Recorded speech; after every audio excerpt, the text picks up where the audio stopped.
ভিতরে তো কত জল, তবু অভিমান। মাটির কলস কেন অভিমান করে? গা ভরা জলের ফোঁটা নামে এঁকে বেঁকে।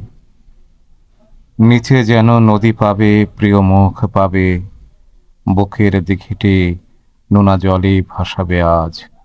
কেন? সুযোগ মিলেছে। সব নয়, কিছু গাছ বড় অভিমানী। চুম্বনে ওঠাও ছাল রক্ত ঝরে যাবে। রক্ত মানে আঠা, রস, তীব্র অভিমান। কুঠারের হিংস্র হতে হবে না তোমাকে। আনমনা ছোঁয়া পেলে লজ্জাবতী লতা। বৃষ্টির ভিতরে কিছু অভিমান আছে। জলে পড়ে ঠোঁট ফোলায়, করে লুকোচুরি। খেতেও খামারে পড়ে সোদা গন্ধ তোলে। কেন তার অভিমান পতনে পীড়নে? এখন আমার কোনো অভিমান নেই। অভিমান আগে ছিল অতল জলের। অভিমান আগে ছিল, আজ জলও নেই।